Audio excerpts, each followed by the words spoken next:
अस्सलाम वालेकुम दोस्तों, मैं आज आपकी खिदमत में कास्ट अकाउंटिंग के सीरीज ऑफ लेक्चर्स में से लेक्चर नंबर 7 के साथ हाजिर हूँ। जी, एज यूजुअल हम सबसे पहले तो डिस्कस करेंगे कि हमने लास्ट लेक्चर में क्या स्टडी किया था। तो हमने लास्ट लेक्चर में मटेरियल कास्टिंग के कुछ एस्पेक्ट्स आखिरी उसके एस्पेक्ट्स थे उनको डिस्कस किया था, जिसमें मटेरियल के लॉसेस को डिस्कस किया था, मटेरियल के रेलेवेंट इंपॉर्टेंट डॉक्यूमेंट्स और मटेरियल की रेशियोज को डिस्कस किया था। जी, तो आज हम शिफ्ट कर रहे हैं मटेरियल कास्टिंग से लेबर कास्टिंग की तरफ। आज के लेक्चर का जो ऑब्जेक्टिव है वो है हम पे रोल को डिस्कस करेंगे, पे रोल की जर्नल एंट्रीज को डिस्कस करेंगे और पे रोल के रेलेवेंट कुछ incentives. Different types of incentives हैं, लेकिन आज हम 3 इंसेंटिव्स डिस्कस करेंगे, जिसमें कमीशन है, शिफ्ट अलाउंस है और ओवर टाइम प्रीमियम है। जी, तो हम अपने थोड़ा सा प्रीवियस स्टडीज को रिकॉल करते हुए एक चीज का तयन करते हैं कि जो टोटल प्रोडक्ट कास्टें थी उसमें हमने डिस्कस किया था कि मटेरियल की कास्ट होती है, लेबर की कास्ट होती है और एफओ की कास्ट होती है। तो आज जो हमारी डिस्कशन है वो है मटेरियल के कास्ट के रेलेवेंट। सॉरी, मटेरियल कह रहा हूँ। आज हमारी जो डिस्कशन है वो लेबर कास्ट के रेलिवेंट आज हमारी डिस्कशन है। आज हम लेबर कास्ट को डिस्कस करेंगे। ऑलरेडी मटेरियल कास्ट को हम ऑलरेडी डिस्कस कर चुके हैं और आज हम लेबर कास्ट को डिस्कस करने जा रहे हैं। जी, तो सबसे पहले हमारी जो बात है वो हमें ये समझना है कि पेरोल क्या है। ये total of salaries and wages, तो ये दोनों इंपॉर्टेंट टर्म्स है, सैलरीज और वेजेस। अब हम फर्दर देखेंगे कि सैलरीज और वेजेस क्या होती है। Which an employer pays to its employees और एम्प्लॉय। अगर आपका एक एम्प्लॉय है या एक से ज्यादा एम्प्लॉइज हैं तो आप उनको जो टोटल सैलरीज और वेजेस की मद में पे करते हैं उसको हम पे रोल कहते हैं। अब ये सैलरीज और वेजेस डायरेक्ट लेबर के रेलिवेंट भी हो सकती हैं, इनडायरेक्ट लेबर के रेलिवेंट भी हो सकती हैं, एडमिनिस्ट्रेशन के रेलिवेंट भी हो सकती है और सेल्स के रेलिवेंट भी हो सकती है। तो हम कोशिश करेंगे, अभी हमारी जो इनिशियल डिस्कशन है वो इन दो, क्योंकि हम अभी प्रोडक्ट कास्ट के ऊपर बात कर रहे हैं, डायरेक्ट लेबर और इनडायरेक्ट लेबर की सैलरीज और वेजेस को हम कैसे ट्रीट करते हैं, बट टू सम एक्सटेंट इनकी भी बात होगी, एडमिनिस्ट्रेशन और सेल्स की अगर सैलरीज और वेजेस होती हैं तो इस पे भी हम बात करेंगे। तो ओवरऑल पेरोल क्या है, हम सैलरीज और वेजेस की मध्य में जो कुछ भी अपने एम्प्लॉइज को पे करते हैं उसको हम पेरोल कहते हैं। अब हम डिफरेंस देखते हैं सैलरीज और वेजेस में। सैलरीज जो होती है ये नॉर्मली मंथली या एनुअल बेसिस के ऊपर एक फिक्स्ड अमाउंट हम पे करते हैं, लेकिन वेजेस जो है वो ऑरली बेसिस पे, ये यूनिट्स जितने भी प्रोड्यूस होते हैं तो उनकी बेसिस के ऊपर हम पे करते हैं। तो मोस्ट ऑफ द केसेस जो मैन्युफैक्चरिंग डिपार्टमेंट के अंदर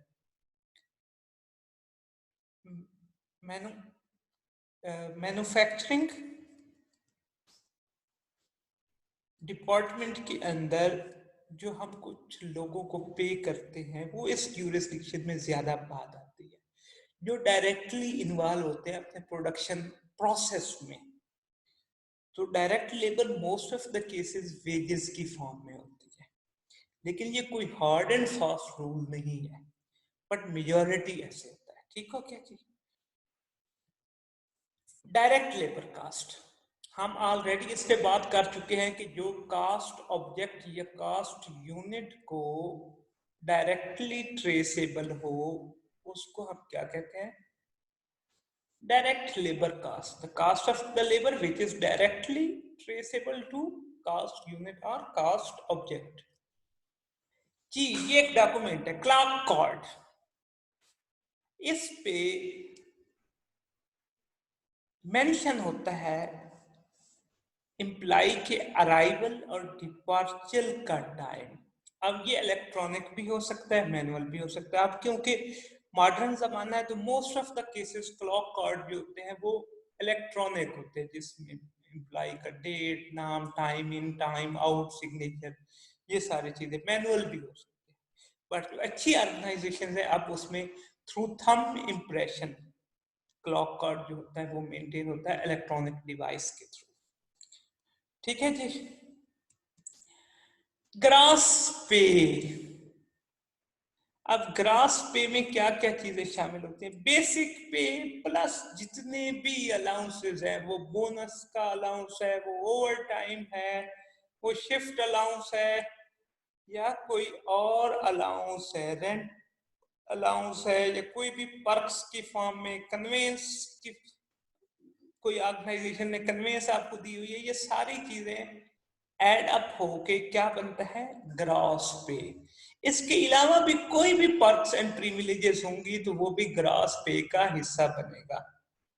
उसके बाद आती है नेट पे। ये बड़ी इंपॉर्टेंट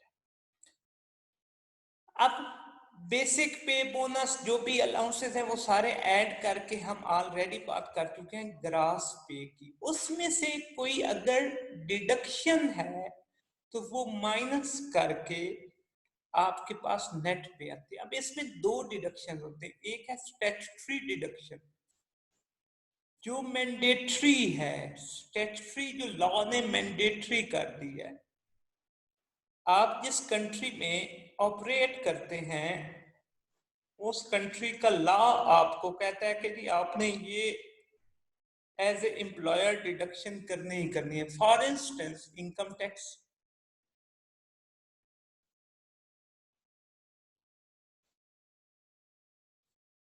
ठीक है, इसकी एग्जांपल क्या होगी?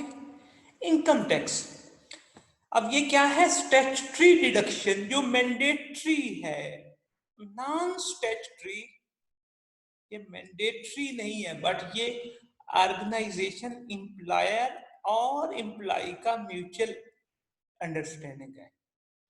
लॉ ने नहीं कहा, ये नॉट मैंडेटरी है।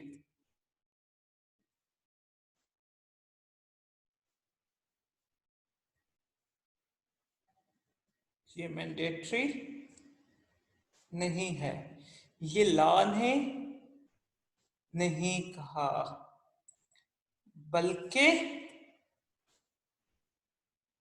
ये म्यूचुअल अंडरस्टैंडिंग है। किसकी? एम्प्लॉयर और एम्प्लॉय की।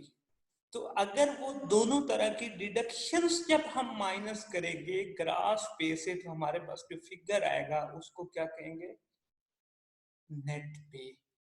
अब ये actual in the form of cash employee को मिलती है। ठीक है जी। अब इसके बाद इसकी जर्नल एंट्रीज है। अच्छा, जब पे रोल प्रिपेयर होता है, आपने सारे एक्सपेंस अमाउंट कैलकुलेट कर ली तो पेरोल एक्सपेंस को डेबिट किया और डिडक्शन फॉर इनकम टैक्स को क्रेडिट किया, या कोई और डिडक्शन है तो वो भी यहाँ पे क्रेडिट होगी, और नेट जो सेल पे होगी वो पेरोल पेएबल में आ जाएगी। वो लायबिलिटी आपने क्रिएट कर ली, ये एज ए लायबिलिटी, ये भी as a liability. Increase in liability तो क्रेडिट हुआ, ये लायबिलिटी किसकी तरफ है? टुवर्ड्स गवर्नमेंट की तरफ। गवर्नमेंट ने आपसे जो इनकम टैक्स आपने गवर्नमेंट के बिहाफ पे काटा है वो आपको पे करना होगा। उसके बाद फिर है पेरोल। जब डिस्ट्रीब्यूट होता है तो वर्क इन प्रोग्रेस को आप डेबिट कर देते हैं किसके साथ?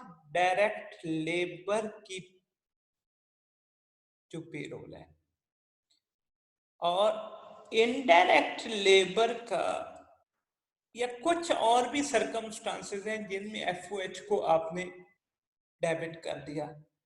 एडमिन का रेलिवेंट जितना भी है वो भी आपने एडमिन के एक्सपेंस को डेबिट कर दिया, और सेल्स का रेलिवेंट सेल्स के एक्सपेंस को डेबिट कर दिया। इधर मैं थोड़ा सा फोकस कर रहा हूं एफओएच पे। एक तो इनडायरेक्ट लेबर जैसे मैंने इंडिकेट किया कहां पे आएगी? एफओएच में। लेकिन कुछ पोर्शंस लाइक ओवर टाइम का प्रीमियम का पोर्शन हो गया, इस तरह की कुछ चीजें जो डायरेक्ट लेबर के भी रिलेटेड है वो भी एफओएच का पार्ट बन जाती है। तो एफओएच डेबिट हो गया। एडमिन एक्सपेंसेस, एडमिनिस्ट्रेटिव डिपार्टमेंट की जितनी भी पेरोल है और सेलिंग डिपार्टमेंट की जितनी भी पेरोल है उससे सेलिंग डिपार्टमेंट डेबिट और पेरोल का एक्सपेंस क्रेडिट हो गया। अब इस एक्सपेंस को यहाँ पे हमने आके डिक्रीज कर दिया और रिस्पेक्टिव एक्सपेंसेस को कैटेगराइज करके हमने उनको डेबिट कर दिया। जब पेमेंट हमने कर दी तो उस वक्त पे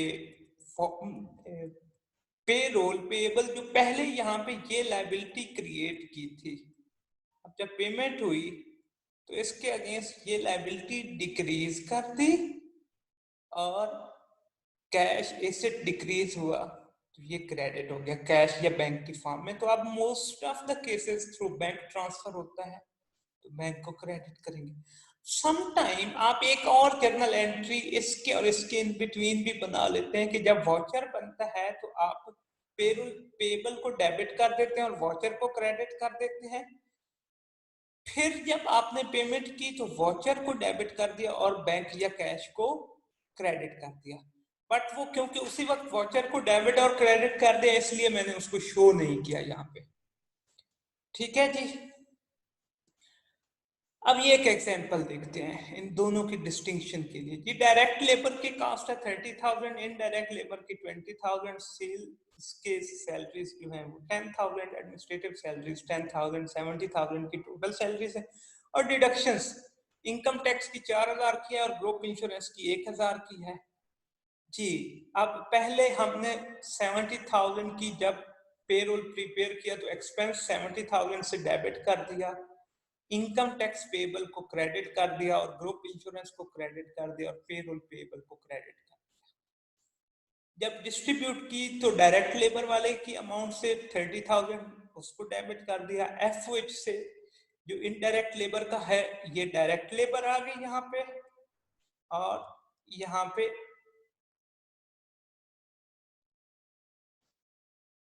इनडायरेक्ट लेबर आ गई।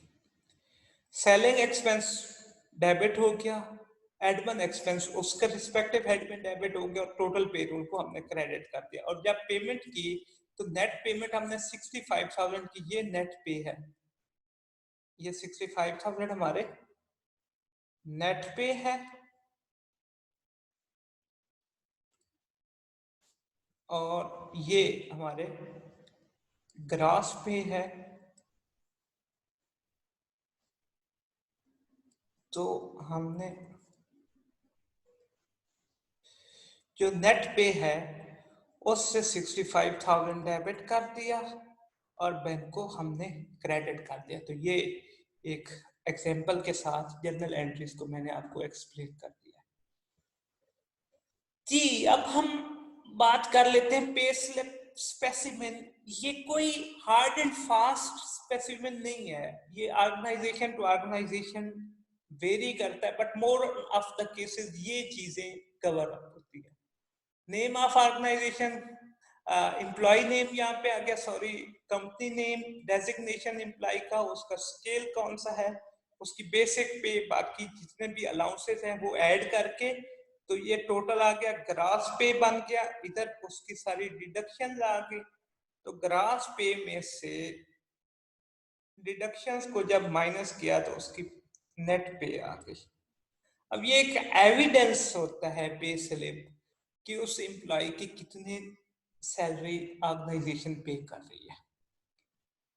जी अब बात कर लेते हैं पेरोल के इंसेंटिव्स के हवाले से। अब एक इंसेंटिव है कमीशन का, ये नॉर्मली किसको पे किया जाता है, सेल्स डिपार्टमेंट के लोगों को, सेल्स फोर्स को पे किया जाता है कमीशन। फिर प्रोडक्शन डिपार्टमेंट में जो आपकी डायरेक्ट या इनडायरेक्ट लेबर प्रोडक्शन डिपार्टमेंट में है उसको आप पे करते हैं, शिफ्ट अलाउंसेस पे कर सकते हैं, ओवर टाइम की पेमेंट कर सकते हैं, ये बोनसेस की कर सकते हैं। लेकिन आज की जो हमारी डिस्कशन है उसमें हम कमीशन पे बात करेंगे, शिफ्ट अलाउंस पे बात करेंगे और ओवर टाइम की पेमेंट पे बात करेंगे। जी, ये पहली एग्जांपल जो है इसमें हम कमीशन की बात कर रहे हैं। कमीशन किसको पे किया जाता है? Most of the cases sales department की उनको एक इंसेंटिव एडिशनल दिया जाता है कि जितनी आप नंबर ऑफ यूनिट्स के सेल इंक्रीज करेंगे आपको इतनी ज्यादा कमीशन मिलेंगे। अब लेट्स अज्यूम एक सेल्स पर्सन है, उसकी सैलरी आपने 10,000 फिक्स डिटरमाइन की हुई है। साथ उसने उसको कहा कि जितने यूनिट्स आप सेल करेंगे ड्यूरिंग द अकाउंटिंग पीरियड उसके पर यूनिट के हिसाब से आपको पेमेंट करेंगे। वो 20 यूनिट्स वो पे कर रहे हैं, 20 पर यूनिट आप उसको पे कर रहे हैं, $20। अब एक साहब हैं सेल्समैन जिन्होंने 500 यूनिट्स जो है वो एक टाइम पीरियड में सेल आउट की है। तो कमीशन की कैलकुलेशन कुछ इस तरह बन गई, 500 times 20 is equal to 10,000।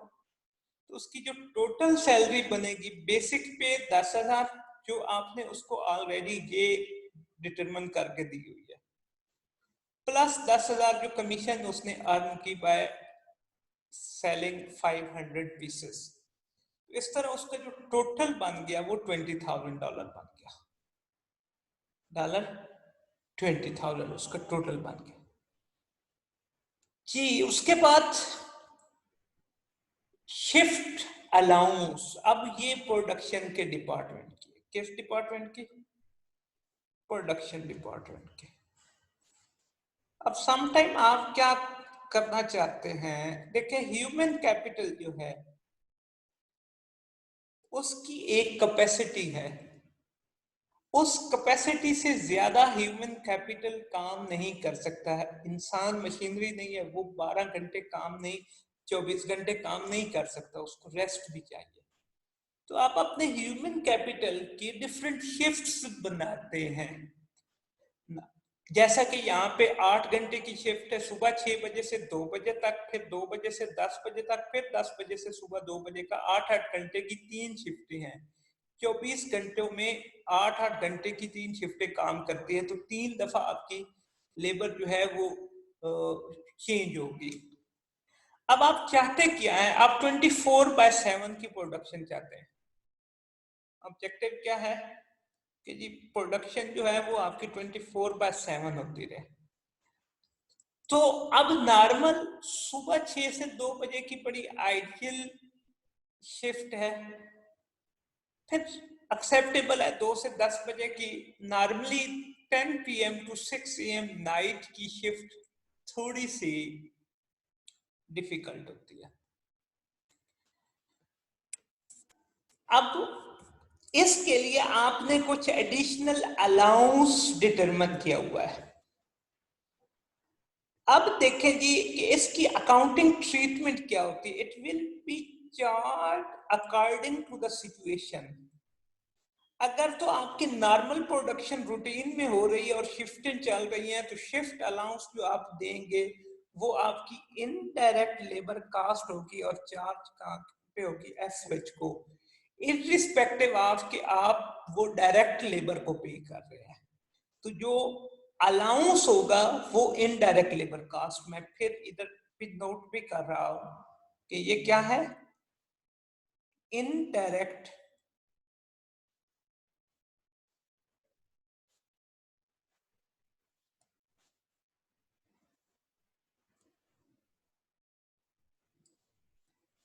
Labour cast है, इररिस्पेक्टिव ऑफ कि आप डायरेक्ट लेबर को जो प्रोडक्शन में इन्वॉल्व है उसको पे कर रहे हैं, क्योंकि ये अलाउंस है नॉर्मल सर्कमस्टांसेस। स्पेसिफिक सर्कमस्टांसेस में आप इसको as a direct labour cost, direct किसको चार्ज करेंगे? वर्क इन प्रोसेस को। अब ये कौन सी स्पेसिफिक सर्कमस्टांसेस आती है? तो फिर ये डायरेक्ट लेबर कास्ट बन जाएगी। इस पे हम बात कर लेते हैं। लेट्स अज्यूम आप नॉर्मल शिफ्ट नहीं ऑपरेट करते, आपके वर्किंग आवर्स है 6 to 2 PM, बट आपको एक कस्टमाइज ऑर्डर मिला, एक स्पेसिफिक बैच क्वांटिटी मिली, एक जॉब मिली कि जिसमें आपने let's assume with in 48 hours 10,000 units produce करके देने हैं अपने क्लाइंट को।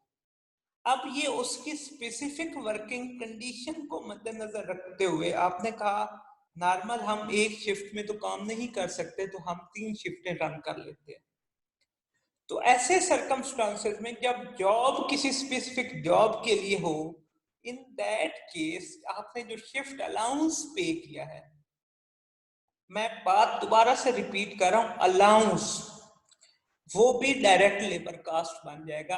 अदरवाइज इन नॉर्मल सरकमस्टांसेस में जो अलाउंस आपका है, चाहे वो डायरेक्ट लेबर को भी आप पे कर रहे हैं, वो आपका इनडायरेक्ट लेबर कास्ट कहलाएगी।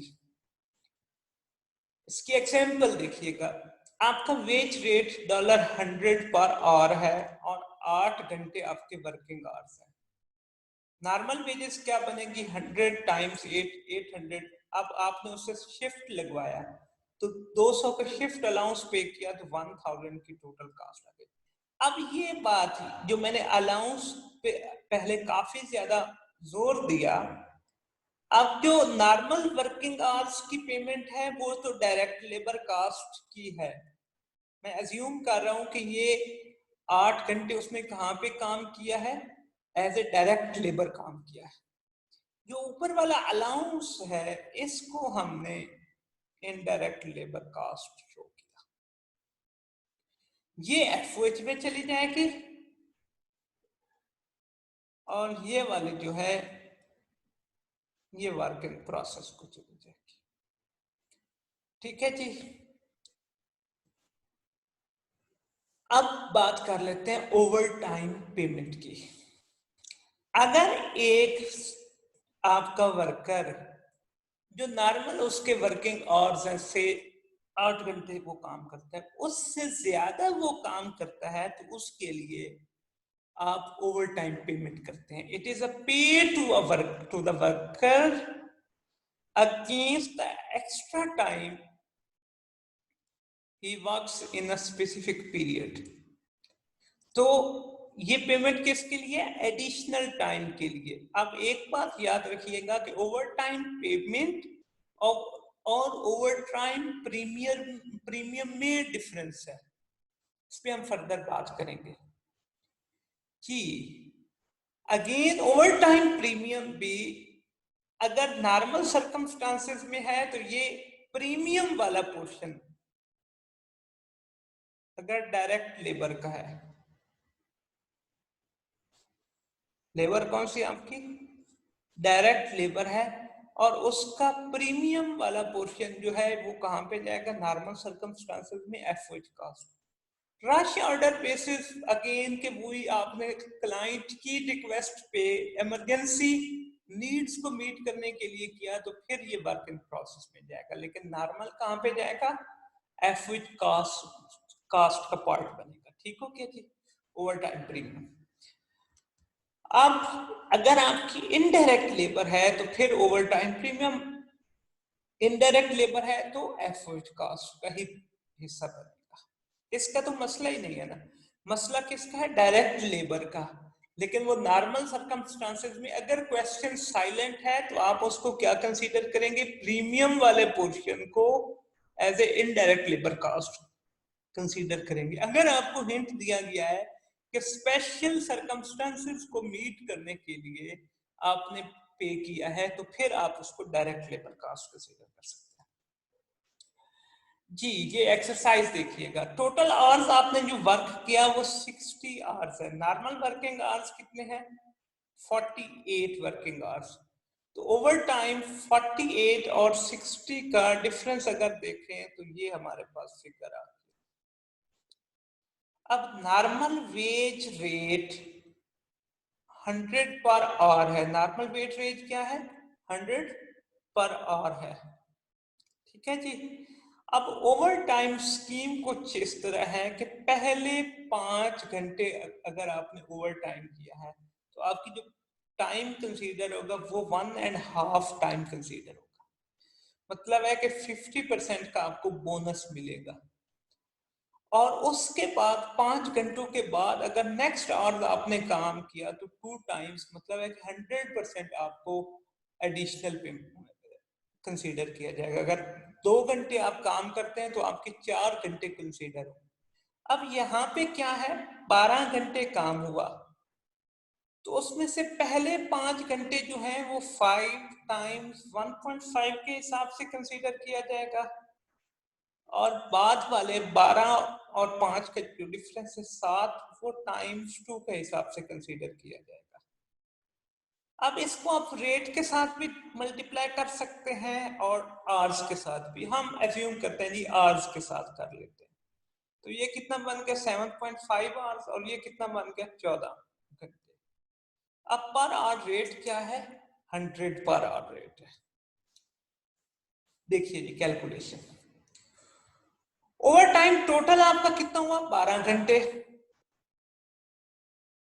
पहले 12 से 5 घंटों का जो डिफरेंस है -5 आवर्स किया तो वो 7 घंटे आ गया, जो बाद वाले हैं, और 5 घंटे 1.5 के हिसाब से, तो 7.5 को टोटल पेमेंट जो हो गई वो 750 की हुई। 7.5 टाइम्स 100 रेट के साथ मल्टीप्लाई किया तो 750 का फिगर आ गया। उसके बाद for next hours 14 times 7 times 2, क्योंकि 2 टाइम्स आप पे कर रहे हैं तो 14 को टाइम्स 100 के साथ मल्टीप्लाई किया तो 1400 की पेमेंट हो गई। तो टोटल जो ओवर टाइम की पेमेंट हुई वो 2150 है। अब प्रीमियम कौन सा है, जो एडिशनल इंसेंटिव पे किया।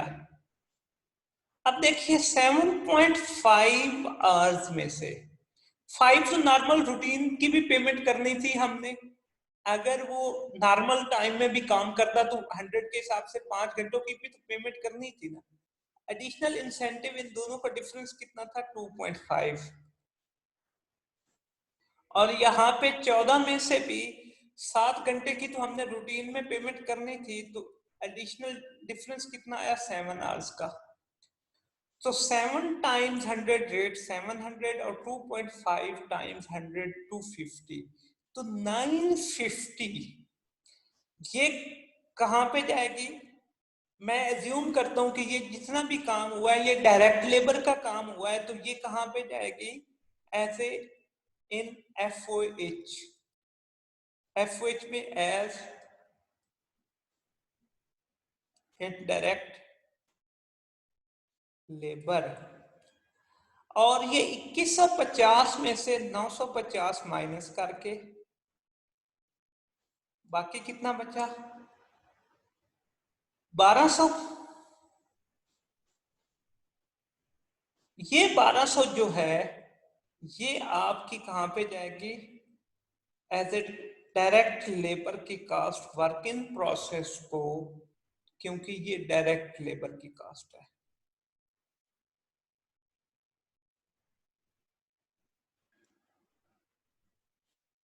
ठीक है जी, तो ये डायरेक्ट लेबर की कास्ट कहां पे जाएगी, वर्क इन प्रोसेस को, और जो ओवर टाइम का प्रीमियम है। अब ये डिफरेंस आया, टोटल पेमेंट जो करेंगे उसको हम क्या कहेंगे, ओवर टाइम पेमेंट, लेकिन उसमें से जो एडिशनल इंसेंटिव है उसको हम क्या कहेंगे, ये क्या है, प्रीमियम है, और ये हमारी इनडायरेक्ट लेबर कास्ट होगी इन नॉर्मल सर्कमस्टांसेस में। अगर बेशक अगर हम ये डायरेक्ट लेबर को पे कर रहे हैं। ठीक है जी, क्लियर। तो थैंक यू वेरी मच जनाब, ये आज की हमारी डिस्कशन थी। मैं उम्मीद करता हूं कि आपको डिस्कशन पसंद आई होगी, और मेरे मजीद लेक्चर्स को सुनने के लिए काइंडली मेरे यूट्यूब चैनल को सब्सक्राइब करें और बेल आइकन को जरूर दबाइएगा, ताकि आपको हर आने वाले वीडियो का नोटिफिकेशन मिलता रहे। कल हम लोग इंशाल्लाह डायरेक्ट लेबर के कुछ अदर एस्पेक्ट्स को डिस्कस करेंगे। Thank you very much.